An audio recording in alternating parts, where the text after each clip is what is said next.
I figured if I did it sideways, they'd know I was drunk.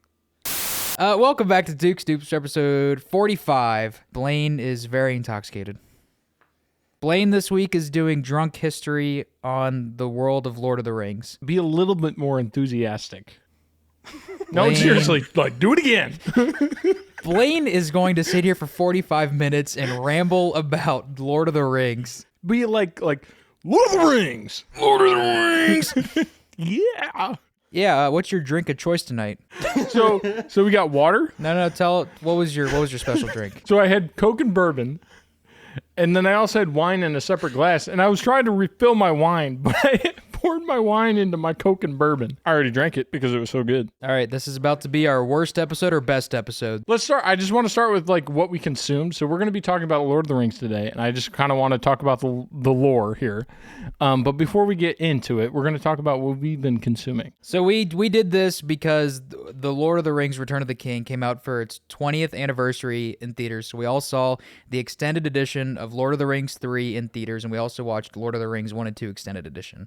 I also watched the original versions of the movies, and then watched the extended. I consumed a shit ton of Lord of the Rings. So I listened to the Audible of the Lord of the Ring books because I had never listened to them before or heard them. I also had re-listened to The Hobbit because I had read The Hobbit in the past. And then I started playing Shadow of Mordor, which is fantastic, which you played. It's a video game set between the Hobbit movies and the Lord of the Rings movies. And then I also started the Cimmerillion. He can't say that when he's sober. I can't say it when I'm sober. So every time we reference that book, he will say it for me. And then I was listening to YouTube, audiobooks, and then Spotify. So I was just consuming a shit ton of Lord of the Rings. So before all this, before the podcast, before we were doing anything and trying to do this week, I had only seen the movies. And I wasn't really into the Lord of the Rings lore. I just wasn't. Did you have any particular impressions about the movies? They were cool, but they were kind of just too much going on, too much detail, and I wasn't really into them. They're for nerds. No, they were for people that wanted a lot of detail. So you're not a detail guy. No, I'm a dumb guy. I like little things that are really dumb. That's That what checks she said. out. Yeah, that's what I like. So I evolved, No. I've never needed to evolve. I evolved, and I was like, damn.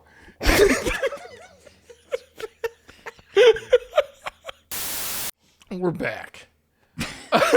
Stop. So you weren't initially impressed with we're back now.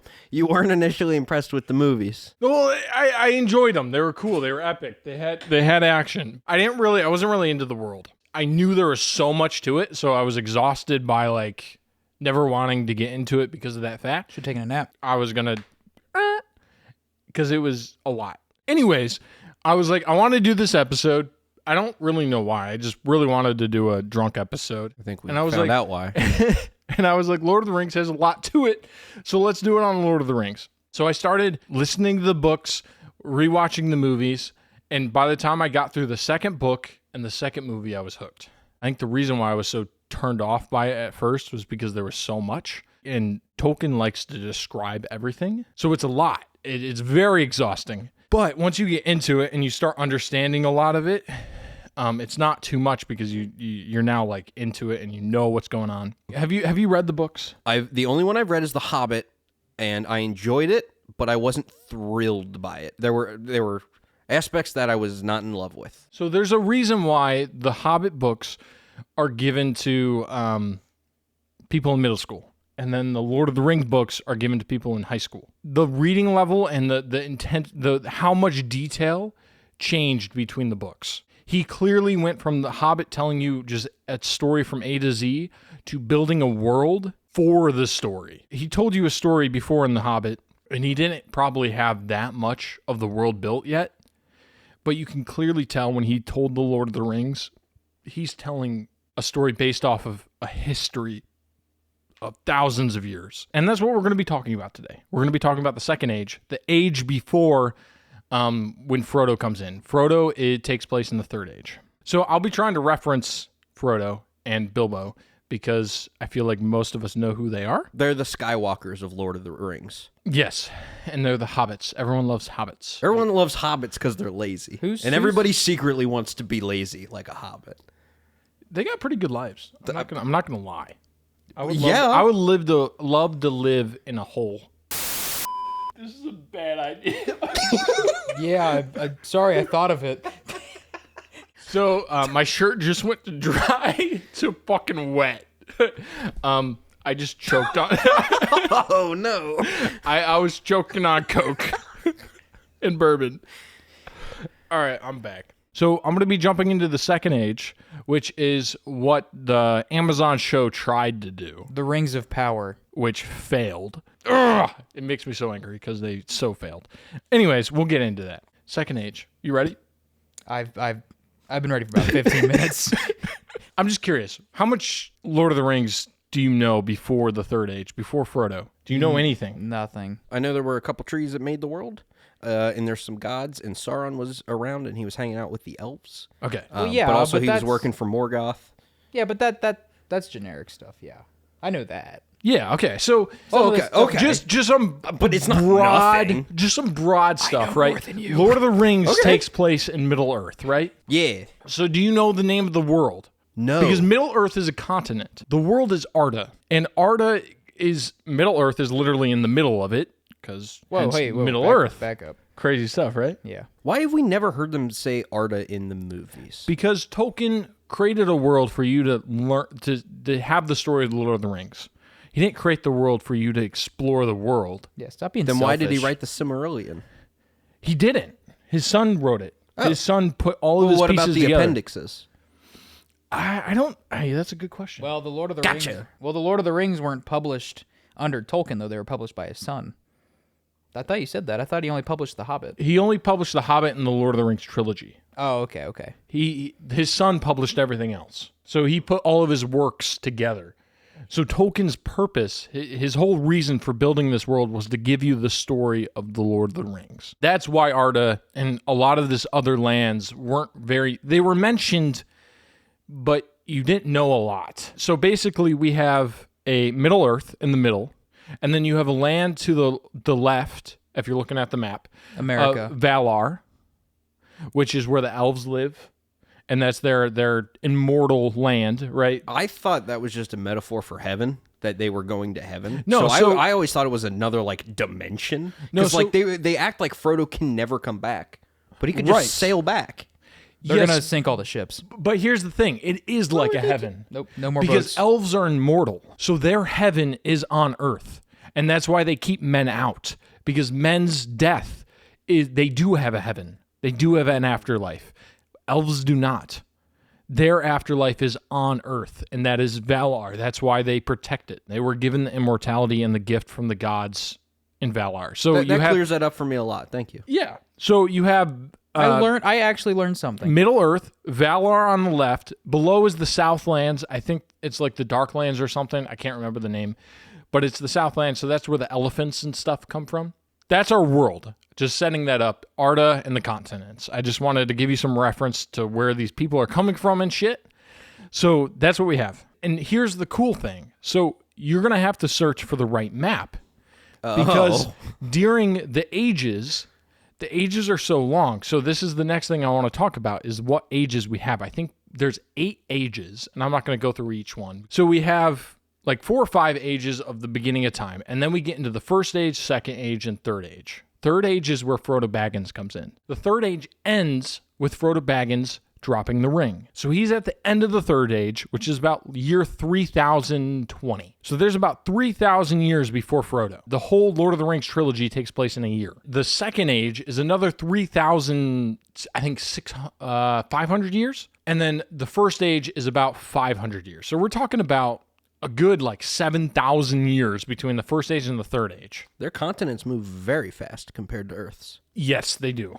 But they're not due to natural shit. Well, I was going to say, they also have magic. They're due to, like some insane wars. Right. People keep blowing up the world. Yeah. So we got all the continents, we got all that shit, we got all the timelines. So there's a lot of time going on. So with the maps, and we're going to just jump into the second age here. The second age ends with the war against Morgoth. So do we know who Morgoth is? Oh, that's Sauron's boss. Yes, The manager? the manager. Aw. Real quick, we have a god in quotations. He doesn't really explain this person as much. You can say my name. He's the person that made the children, and the children are the little g gods, I guess, like angels Demigods. that help build the world. Well, there's so like in Greek mythology, you've got tiers of gods. There's right? demigods. You've got the Titans, which was like their parents. Before them, you've got like Gaia. So is it like that? There are tiers, but I would go more towards the Bible. You have God, and then you really have him separated as the most powerful, and then you have the angels. But this is where it differs. You can't go directly with the Bible because it goes God and then the angels, and then the first thing that they started doing when they started creating based off God's vision was the spirits and the land. So you have the demigods, the angels, and then the spirits. And they were the first beings that helped form the world of Arda. And Morgoth is one of those demigods. Okay? So he's very powerful. He saw all this power and he wanted it for himself. He saw the happiness that these other gods were creating with the elves. And basically, he was jealous and he was just the bad guy. He was the fallen angel. And he took one of the spirits and was able to get him on his side. And one of the spirits was Sauron. Second Age ends with the war against Morgoth, and they banish Morgoth. Sauron is then flees to lick his wounds or whatever, and the men that help fight against Morgoth are the Eden. God, I can't remember. I'm awful with words. Anyways, there was a family tree of men that helped with that war, and they were rewarded for that war. They were the ones that were given the long life. This is where Aragorn is from. This is why he can live very long. The gift that they give them is long life, not mortal life. So they live until they're 200s. Yeah, they live like 3 times as long. Yeah, because he's 80 in the movies, but he's 40. Looks like a 40-year-old guy. Yes. They also got Numenor. Now we've heard of Numenor is very mentioned a lot in the books, but not so much in the movies. The kingly line, the bloodline of Numenor is where Aragorn is from.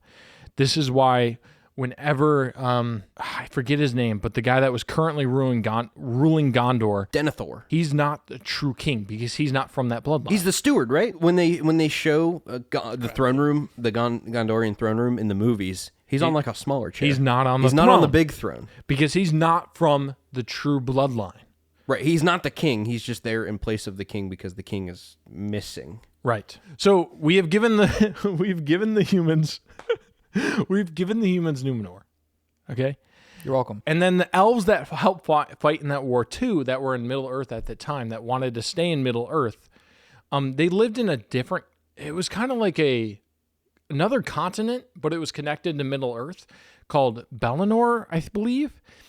And during that war, Morgoth sunk it. I think it was Morgoth. But anyways, that whole continent just freaking vanishes. So the elves from that land at the beginning of the Second Age are living in Lindor, I believe. They create some of the cities like Rivendell and Lindor and some of the big cities that were in the Amazon show and then also the Lord of the Rings. So those cities that we see of the elves were created from the elves from that land. So the elves are building these new lands after... they didn't want to go back to Valinor. They liked the Middle Earth, whatever. So they're staying. Numenor is an island off, here's Middle Earth. I see Here's Numenor. There it is right there.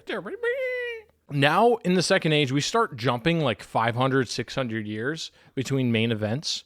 So about 500 years, Numenor has become an insane, powerhouse. They're probably the most powerful civilization at this time. And in about year 500, they start traveling back to Middle Earth. They start making connections and... Who was in Middle Earth then? So Middle Earth is the normal humans. The normies. The normal humans, right? So they're us. They're the people that live until 90 or more like 50 at that time period, right? Look, you can identify with that. I will not. You can do whatever. I'm going to live to be 300. 300? You're like Aragorn. I'm going to be made of plastic. And now we're going to keep moving. We're jumping a lot of years. I can't really give you specific dates. I could if I looked at my paper. Anyways, Sauron is rising at this point and starting to grow his army in Mordor. He's starting to build that shit over there. So he's doing that, and then we keep going through the ages. The elves are doing their own shit, and then I believe like halfway through the second age, about 1,000, Saruman goes over to the elves, and he's disguised as another elf. And this is where he starts talking to Celebrimbor. That's the smithy guy. He's the guy that makes the rings. So this is kind of goes against everything that Amazon did. He goes to the elves first and starts building the rings first before we ever see Numenor with Sauron.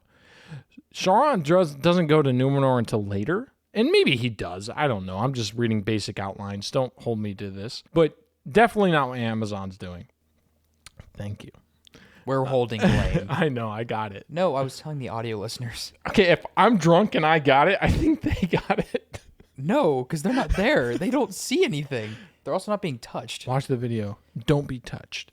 Watch the end of the video. God, you're going to make me do it You again. can't Don't say that while he's taking a sip. You're gonna make him say do it anything. again. Sorry. Look at this man's shirt. It's so bad. It's pretty rough. It's pretty rough. Don't look at my shirt if you're watching this video. Okay, so Sauron is with the elves now, and he's with them, I believe, for a little over 100 years. So the show definitely doesn't do that shit.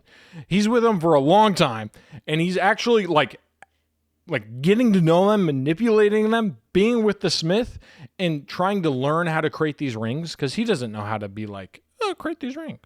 He's got to learn. So they're learning together with How the did he know? elves. Did he just go, I bet there's some dark magic I could put in a ring?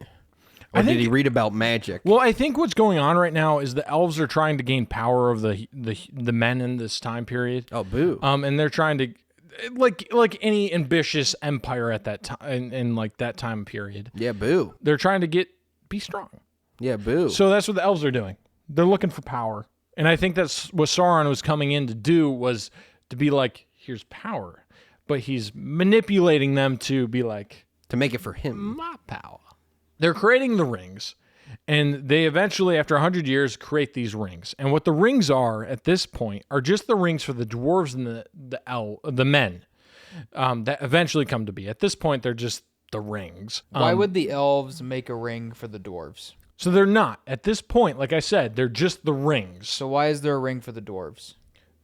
Like I said, they're just the rings. They're not for anybody yet. Oh, so you're just saying they'll Sauron- eventually go to the dwarves. Eventually, they do. Okay. Sauron steals them and betrays the elves.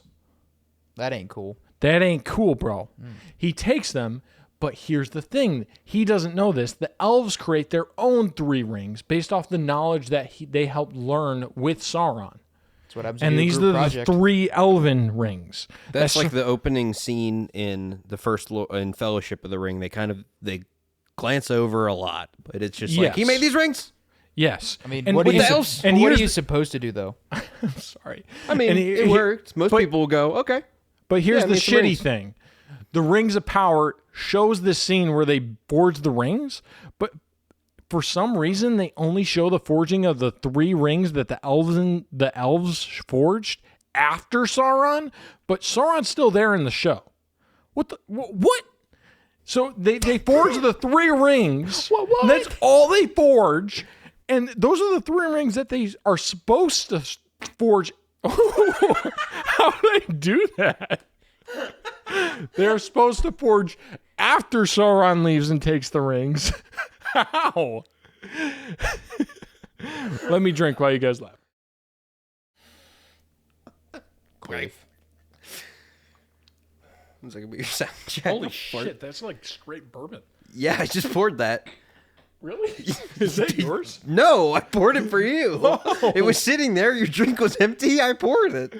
I was like, damn. All right, speed run this thing, Blaine. We're like, No, we're good. okay. This can be a 2 hour. I No, it won't. So Amazon messed it up, man. They messed it up. Anyway, so back to the real story.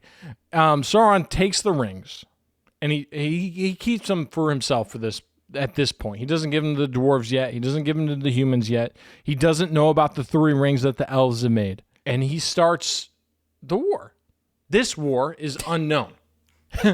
This is not the war that starts the Lord of the Rings trilogy. I'm imagining it's just Europe in the 1940s, and Hitler's just like, I start the war. I just start the war. Good. All right, so Sauron goes in, and he's destroying everyone in Middle-earth, okay? He's destroying the elves. He's crushing them with the orcs and the things he created. Numenor is called on for help because we've already made this trade routes in the year 500 or whatever. We go to Numenor like, dude, we're getting effed. Numenor's like, Sauron, you're a little girl. We're going to destroy you. They come over and they just wipe the floor with him in this war. He also didn't know about the three rings of the elves, so that's why the elves were able to hang on. Sauron is pushed back, destroyed in this war. This is the war that's not really mentioned in the Rings of Power. This is in the middle of the Second Age and not the war that we see where he's defeated at the beginning of the Lord of the Rings. That war ends the Second Age, but this war is in the middle. I know. I thought we were almost done, and then he went, and then he starts the war, and I went, "Yay!" And then he went, "But it's not that war." See, and that's I went, when you were no. like, that's when you were like, we're good on time. I'm like, I didn't know there was a fake war. also he's like on year 500, and we're going up to like what 3,000. Okay, this war's actually at like 1,500. Oh, okay. Okay, cool. Okay, we're getting there. Speed run, 200 cc. After this war, Sauron goes to lick his wounds again, like at the beginning of the Second Age. That was a mistake. He then goes under disguise as a human this time, which the Amazon series kind of does, and goes to Numenor. He becomes very influential in Numenor during this time period, like 200, I think like 500 years. And he's manipulating Numenor at this point. We've already talked about Valar, right? Like the heaven of the elves. Yeah. And he tells them that the elves have their own heaven.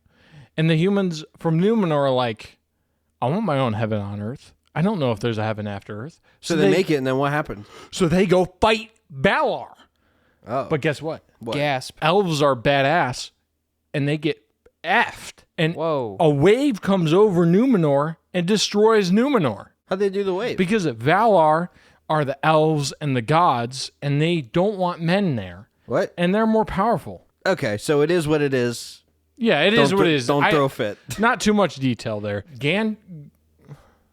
Is it Gandor? What's Gondor? Gondor, thank you. Dumbledore. You know that one, Mr. Bad with Words. I do know that one, but not while I'm drunk. So what are they doing at Gondor? Sober, I do know. At this point, that has been formed. That is the city that Minas Tirith. the people that survived the Numenor sinking, I lived. they go to and create and build Gondor. Okay, so that makes sense why the Numenorian line would be king. Yes. So they build this beautiful city. Sauron's rebuilding his army, and there's stuff going on. Gondor is being built, and Sauron comes into the war. So this is the end of the Second Age. I'm jumping. Whoa. You're welcome. So this is the one that we see at the beginning of The Lord of the Rings, where, what's his name? Oh, it's Isildur. Isildur, which is one of the men of the bloodline from Numenor. With the sword of Gondor. Yes, sir. So at this point, he cuts off the ring. Boom. This is the beginning of the Lord of the Rings trilogy. Now, I haven't gone, that was the Second Age. I haven't really gone into much of the Third Age. But just to give you a reference, Bilbo doesn't come in until 2,000 years into the Second Age. Or Third Age. Oh, we're still going? Third Age. So the Second Age is I ended. think he's wrapping it up. Woo! And then the Third Age has 2,000 something more years until Bilbo. I don't know. I'm not going to fill those in for you. We don't have enough time. Well, it's a lot of nothing. No, but it's like Smog coming in and We could say taking that's- the mountains. Well, little adventures. Yeah. Right, that's what I'm saying. No world-changing events. Yeah. And that's really how Tolkien built up the ages. The ages are defined by these defining events. So the Third Age ends with Frodo like dropping the ring into Mordor, right? And then we have the Fourth Age, which is very briefly described at the end of the book, the last book, which is just everyone being happy, I guess. Blaine, you did a great job. Yo, Blaine. All right, so that is the Lord of the Rings, guys. Hopefully we can eventually get Jonathan on here while we're sober and we can talk about The Hobbit and that shit. Talk more about the books and the movies, but hopefully you learned something. I learned you shouldn't be drinking things on my couch. Dude, this was probably a bad idea, But it's a good idea if you viewers liked it.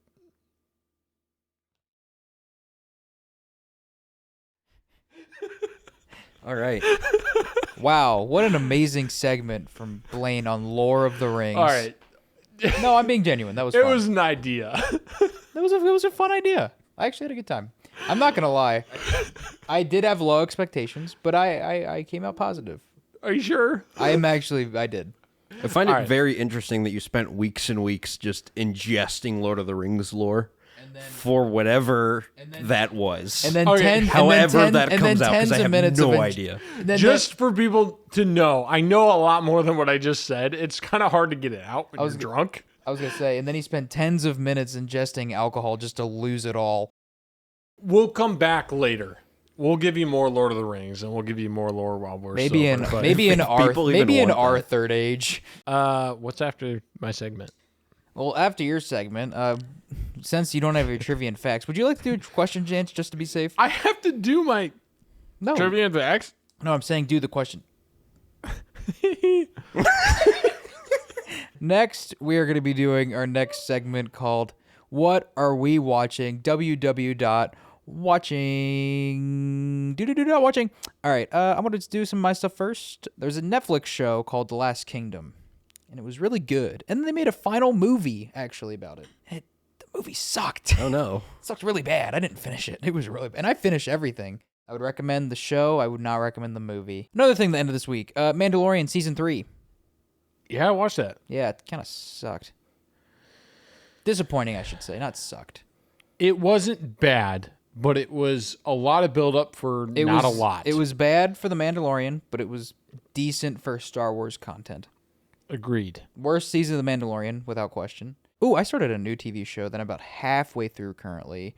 It's called Barry. It is Bill Hader, and he is a hitman assassin who wants to stop being a hitman assassin and wants to become an actor. It is amazing. The last thing that I watched, which is a double with Will and I saw Original Superman and Original Superman 2, the Richard Donner cut in theaters. Yeah, dude, it was such a fun time. Oh, well, No, it was the a fun time. first one was a really fun time. The first one surprised the heck out of me. I had a really fun, that was fun, man. Have you guys seen them before? I've never seen either. I've Okay. seen the original Superman, and I've seen bits of Superman 2, but I've not seen the director's cut. So I've seen Superman 1. I knew all of it, and I've never seen Superman 2. Superman 1, I think it's fantastic. It's not perfect, but it's just a timeless gem. It's from the 70s.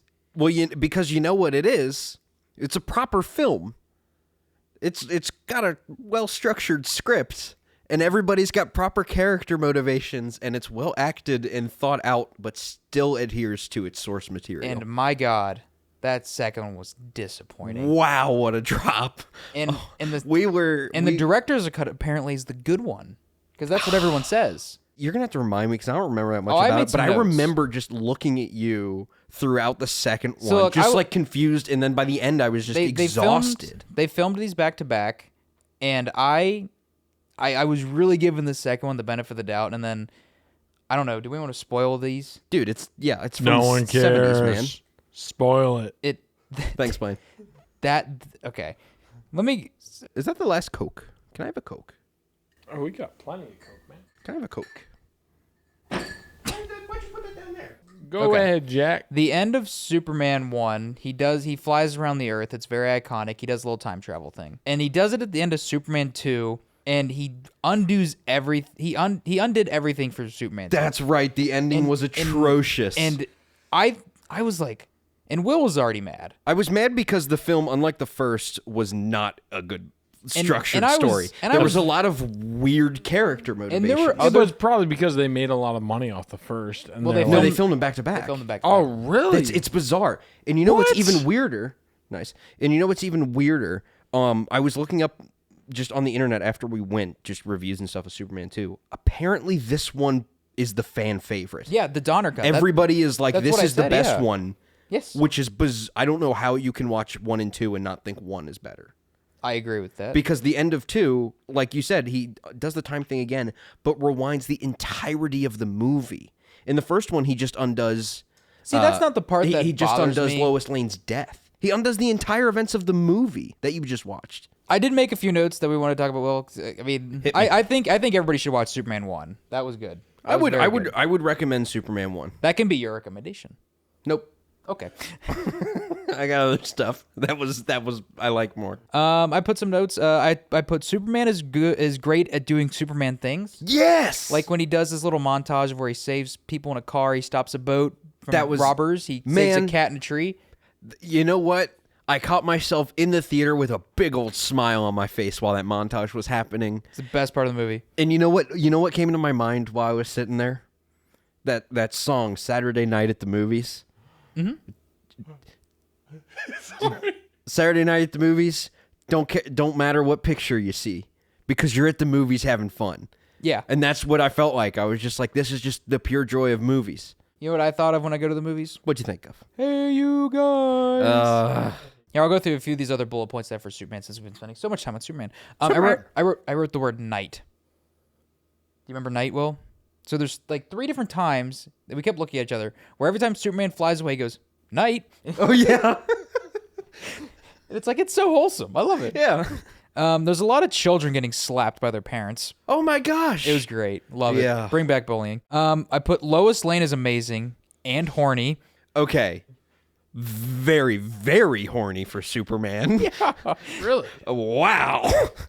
It's played by the great Margot Kidder From Black with Christmas. such enthusiasm. From Black Christmas, a favorite of the podcast. The cast in these movies is also fantastic. Wait, Stacked, man. can But you- Margot Kidder is so good at playing every aspect of Lois Lane. Whoa, you're not hailing a Of taxi, brother. just being No, I'm her asking own. a question. But she's being her own person and like confident, and the way she deals with Clark Kent is so convincingly different than the way she deals with Superman. Yes. I believe that she believes that these are different people, even though the only difference is a pair of glasses. And the way he carries himself. Also, Christopher Reeves does a great job. It's just so good. It's really good. Do they describe the difference between the glasses and like? Is there more to it than just glasses? He carries himself and He has a- speaks Clark- completely differently. Clark Kent has a little bit of a slouch. He makes himself smaller, and he kind of talks- speaks slowly and stutters and runs into things. Like there is a moment where he bumps into a door. Superman would just barreled right through that, you know? Okay, also, question: why is she horny with him? Imagine you're a female reporter Okay. and you're interviewing Joe Burrow, the football player. Now, would you be flirty with that football player who's like the most famous person in the country? Yeah. Okay, did that answer your question? Damn. Basically, he's an alien, and Lois Lane asks him if his dick works, That was weird. which is hilarious. Yo, Because boy. she's like scooting around, and then she just goes, "Do you eat food?" Are you beautiful? And then she even asked him the classic SpongeBob question: "What color is my underwear?"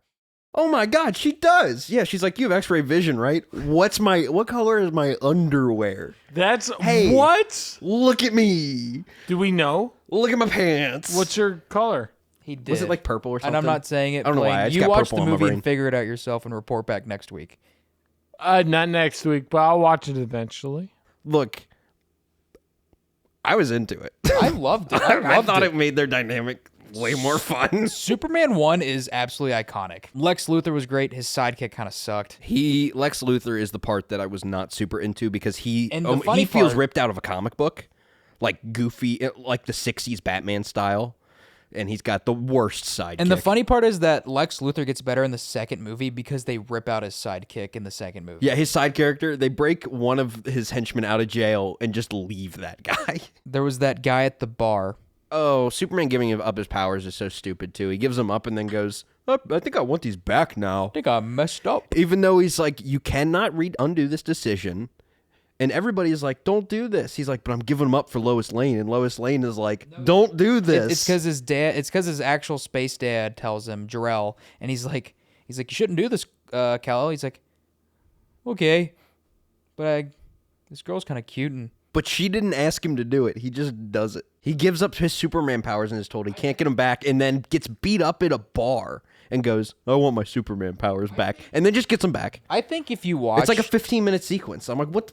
What? Or it might be like 30 minutes. But I'm like, this is a waste of time. And So- then it's okay, Blaine, because at the end, he undoes the entire movie. So don't watch it. Okay, so that's what I'm I- hearing. Just watch the first one. see, but Yes. If you have time, I think you should watch the second movie. It's interesting. Because what an experience. It is so interesting. Because the first one, I think you should just watch. It's like every wrong decision was made. But it's so interesting. Well, if we had an audience, we would probably get a lot of hate for this. But I don't understand how you can see that. No. I was going to say, in the theater... We're losing him. We should probably hurry up. In the theater, when the second one ended, people were like, what was that? Everybody in our theater was like, What the heck? Yeah, but you would think that they would see it before. All right, that's everything I've watched. They really didn't see it before they saw it? When we didn't. Maybe they had, but it hadn't Sure. been a while because everybody coming out of that theater was like, everybody was hype after Superman 1 and Superman 2 was like, whatever. Well, what did you watch? First thing I'll do is I watched a bad movie called Alien Private Eye, and all I'll say is just look at this poster. It's bad, but it's good bad. Last thing was a movie called The Fisher King, directed by Terry Gilliam, and it's one of those movies that hit my mindset perfectly. It's two characters that are both at their lowest point in their lives, but they're dealing with it in completely different ways. One's a pessimist, and one is a positive guy. What's the optimist? But it's Jeff Bridges and Robin Williams. It's super interesting because Jeff Bridges' character is struggling with being a normal person as opposed to something great. Like a Transformer. Or God. Because he's Optimus Prime. That's actually kind of close. That makes more Which sense. is interesting to me since I tend to put historical figures on like a pedestal. Like they are not gods, but greater than me. Like Hitler? No, George Washington, the Beatles, I gotcha. Moses, I don't know. Rosa Parks. That's more of a religious figure, but Yeah, but everyone knows Moses, right? Let you know, my people all go. these great historical beings that did really great things, you know, and just being like, I could never be that. I'm just not that, you know, and just trying so hard to be the best at something, but just continuously failing. Mm-hmm. No, I laughed for a different reason. Why'd you laugh? I imagined Blaine trying to explain Lord of the Rings earlier. I think I did pretty good. You did a good job. For being a little drunk. You know what you're not good at? I'm Keeping your shirt dry. gone, dude. I'm so gone right now. Keep going, Will. Anyway, yeah, it's kind of offbeat, kind of a dark comedy because there's some real dark themes in there, but I like it, and that would be my recommendation, The Fisher King. We have Superman and the Fisher King. All right, Blaine, try to talk. You know what I watched this week for the I know first time? you just Googled it on your phone. Yeah, because I couldn't remember what it was. The Perks of Being a Wallflower. Wallflower. Can you say it for me? The Perks of Being a Waffle House. What'd you say? Wallflower. That's what I saw this week. So for the first time, it was actually pretty good. I watched How to Train Your Dragon. First one. Yeah, Nice. I love that. That's a good movie. That's Great probably movie. my top 3 movies. Great soundtrack. How to Train Your Dragon. Oh, the soundtrack is fantastic. www. Now, what do you recommend out of those 3 things? Out of those 3 things, always go back and watch not Lord of the Rings. How to Train Your Dragon. Always watch that. It's so freaking fantastic. How to Train Your Dragon or Kung Fu Panda? How to Train Your Dragon. All the time. We're a Kung Fu Panda household. He's a Kung Fu Panda household. I'm same- How to Train Your Dragon. Same composer. Are you? But one of them's got Jack What Black. one do you choose though? I'm choosing both. No. Dude, both of the One. both of the leads in the movies have the initials JB, Jay Baruchel and Jack Black. Conspiracy. Well, I'm gonna give you an answer if I should pick How to Train Your Dragon or Kung Fu Panda. Give me an answer. I think my personal preference is How to Train Your Dragon. Yes. But I think the better movie is Kung Fu Panda. Whoa. Really? Yes. Kung Fu Really? Panda. That surprises me. Kung Fu Panda is absolutely electric. It really is. Actually, now that you say that, it's more of a balanced movie all the way through. That's why I said it. Yeah. But I think I just like the concepts of How to Train Your Dragon Which more. is why I I personally like the it more. but I just feel like it doesn't fully. I think it's a great movie, but it doesn't fully fulfill those concepts as well as Kung Fu Panda. I agree. Kung Fu Panda is everything I want Kung Fu Panda to be. I agree. I want a little more out of how. Would you How to agree Train Your that Dragon. Jack Black, this is probably one of his best roles? Yes. I think he just God, I think it's his definitive voice acting. It's one role. of the things that I like. I don't think of Jack Black when I think of Kung Fu Panda. I think of Kung Fu Panda. no. Yeah. What's the Po. panda's name? Po. I think Yeah. of Po. Right. I don't think of Jack Black. I think of Po. What do you think about when you That think is of Bowser who in the he Mario is. movie? I think of Jack Black. I Boom. Not, I think of Peaches. yeah, that too. All right. The news, because they're ooze, mostly because they're gross. How do you think the news is being delivered this week, everybody? By Jack. No, it's by Gollum.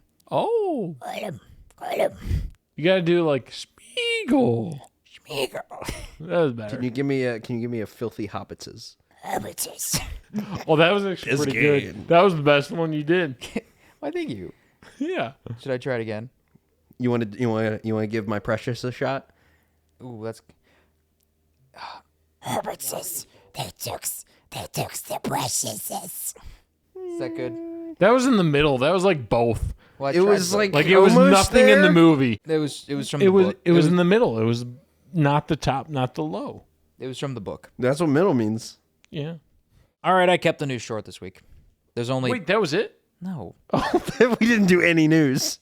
That was the Gollum noise. All right, I did 5 things in news. First thing in news, James Gunn's Superman movie is in pre-production. DCU's rebooting. Get excited. Jonathan Majors, the actor, he's the villain in Creed 3. He plays Kang the Conqueror in Marvel. Has officially been dropped by his manager and PR agency, and yeah, he's probably getting fired from everything. Damn. Maybe don't punch women, Blaine.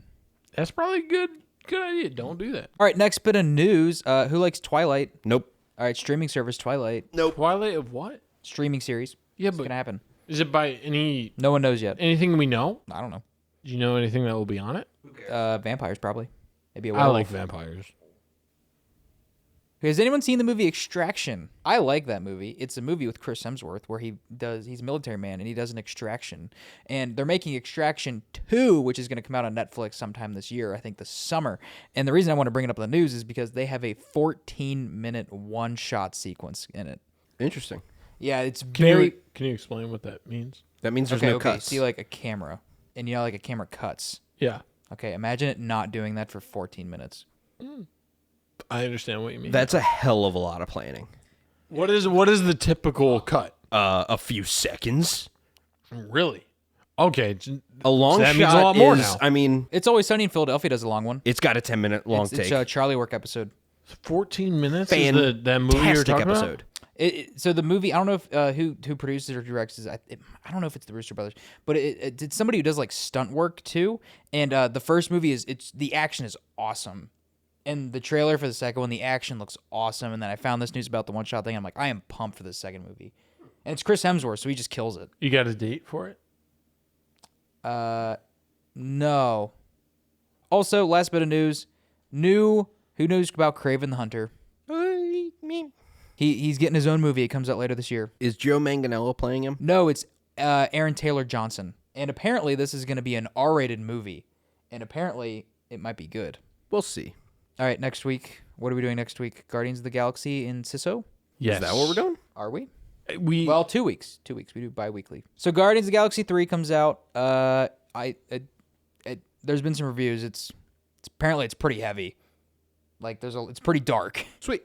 Also, Sisu is like a European version of John Wick, where it's a guy in World War II. That'll be cool. I'm actually excited for that. When does that come out? It's already out. Oh, We can see it really? we could go right now. You could drive us there. And when does Guardians come out? Next week, May 4th, Thursday. May 4th. Okay. All right. New upload day Saturdays when you're probably listening to this one and the one previous. You can email us at DukesNukesPod@gmail.com. Leave us a 5-star review on Apple, Spotify, or anywhere you get your podcast. Follow us on YouTube, Dukes Nukes. Watch Blaine throw up. Follow us on Rumble, DukesNukesPod. One word. Since someone took Dukes Nukes, I know it was you, Canadian Climb. Enemy of the podcast. Thank you, Will, for editing the podcast and doing everything else. Thank you, Blaine, for learning all Lord of the Rings and then forgetting about it once you drank your entire bottle of bourbon. And thank you, random person, for listening. And this week's random person is Blaine. He needed a win. I won. And a new shirt. God damn it. It dried up a little bit. Bye. Can we say bye? I'm pretty sure this would already be done, but you do you, King. Bye.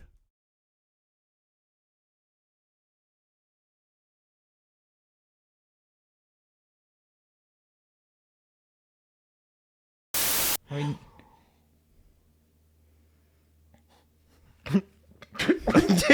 No! No! Oh, no!